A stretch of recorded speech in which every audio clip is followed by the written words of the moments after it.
In this video, we will be looking at continuity. So a function is said to be continuous if there are no breaks or no jumps. So that means if I were to put my pencil on a function and follow it, if I could follow it without lifting my pencil, the function is continuous for a specific domain. So if we look at our first example, this function exists for x values between -3 and 7.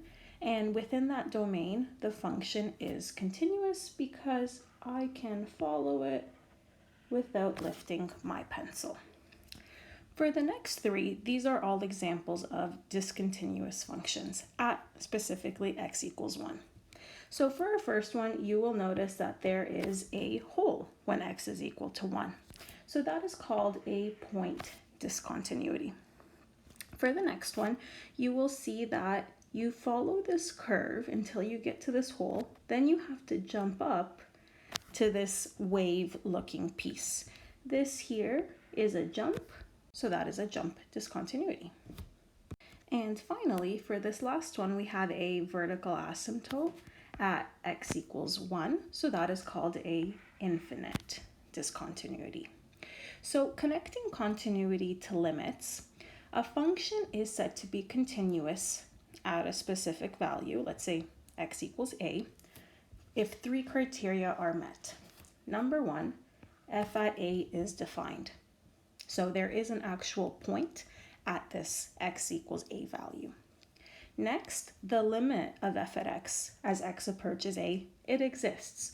So that means the left side and the right side limits are the same, so the limit itself exists.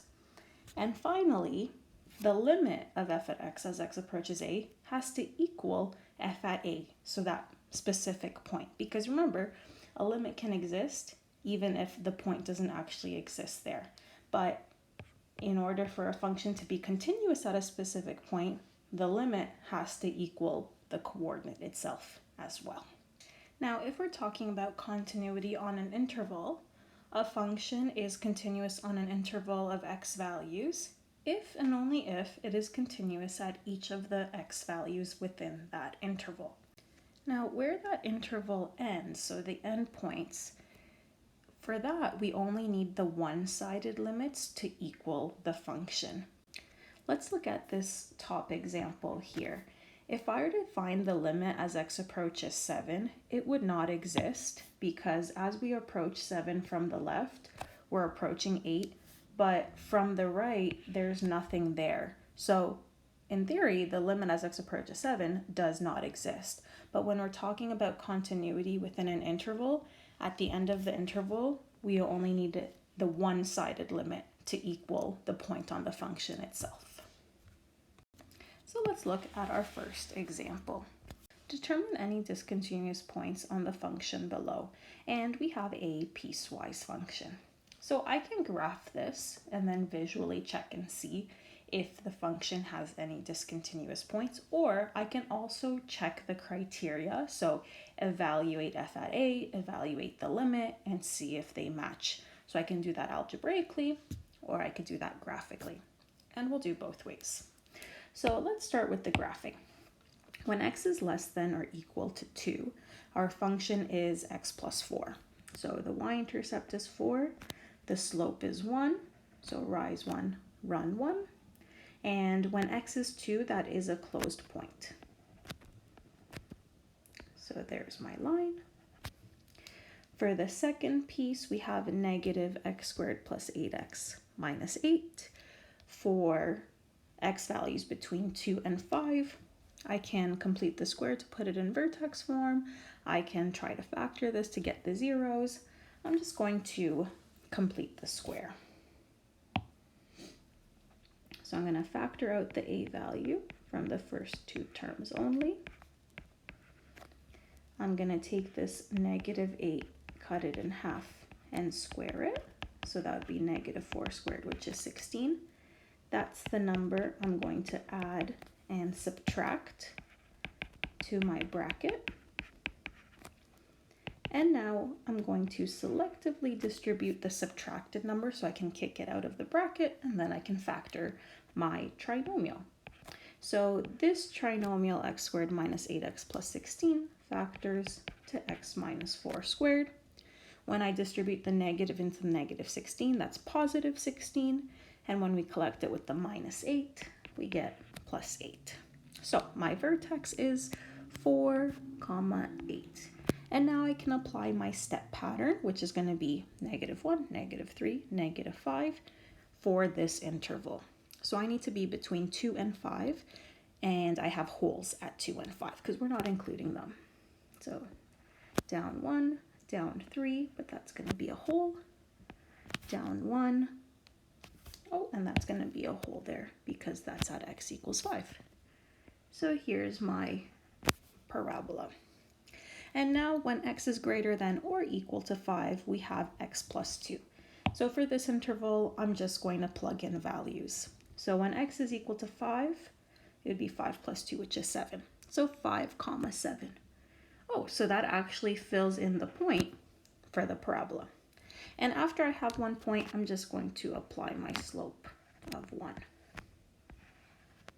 And here we are. So now just looking at this, I can see that there is a jump here. So we have a discontinuity at x equals 2, a jump discontinuity.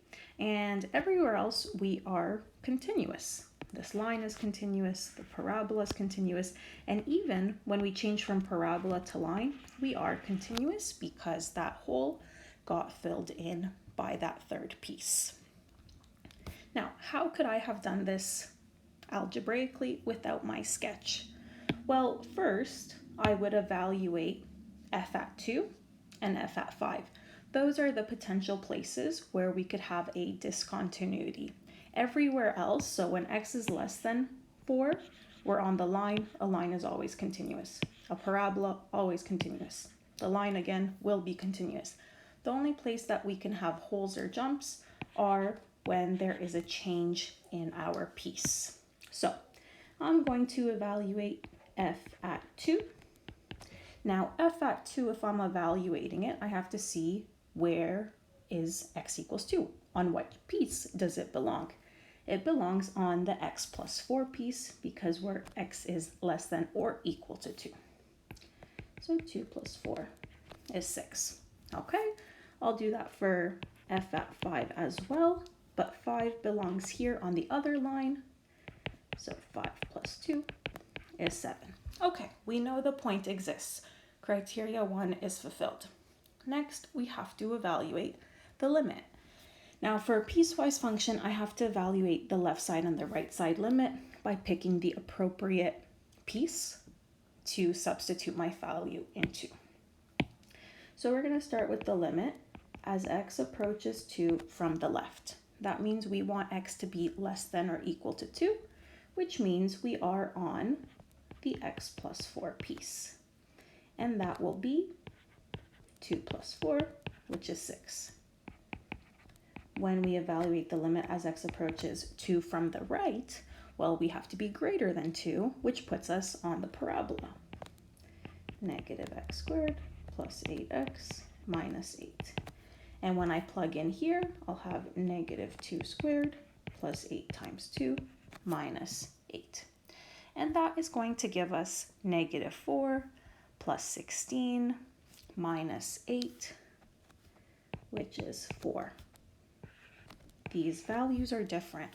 So the limit as x approaches 2 of f at x, it does not exist. That does not meet the second criteria. And here I can see that the left side and the right side limits, they're approaching different values, so there must be a jump. So therefore, at x equals 2, there is a jump discontinuity. And now I will evaluate the limit as x approaches 5 from the left and right side. So the limit as x approaches 5 from the left, so we want to be less than 5, we're on the parabola. So just for space, I would be doing negative 5 squared plus 8 times 5 minus 8, and that gives us 7. Then the limit as x approaches 5 from the right, we are on x plus 2 5 plus 2 is 7. Well, look at what we have here. The limit from the left and the right match. So the limit as x approaches 5 of f at x is 7. And not only that, but the limit is the same as the actual coordinate y value. So because those match, then we are continuous at x equals 5 as well. So f at 5 equals the limit as x approaches 5. Therefore, we're continuous at x equals 5. And everywhere else but x equals 2. So two different approaches to justify this discontinuous versus continuous area of a function, of a piecewise function. For the next ones, we are using our knowledge of different types of functions. So for b, we have f at x equals x cubed minus x. This is a polynomial. And polynomials, we know, are continuous. So, and it is continuous for all x values. G of x is a rational function. I am going to factor the numerator because I want to know why it's discontinuous, because I know rational functions are always discontinuous. And the fact that I see that x minus 2 cancels out, well, that means that this restriction at x equals 2, that's because of a hole. So because there's a hole, we have a point discontinuity.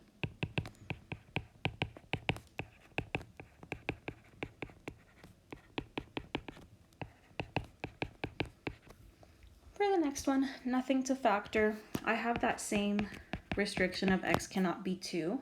And because nothing cancels out, we know that that's because there is a vertical asymptote at x equals 2, meaning we have an infinite discontinuity at x equals 2. And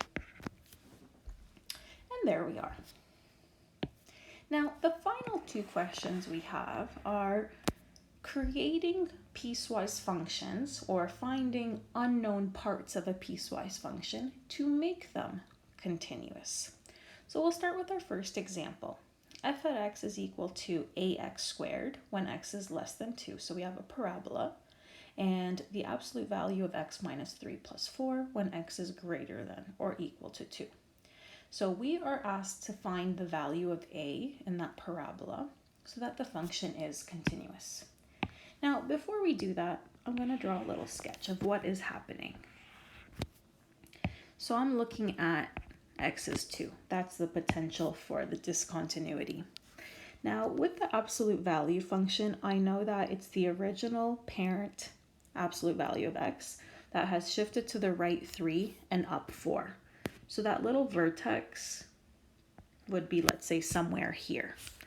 And then the function would look something like this, with a closed point at x equals 2.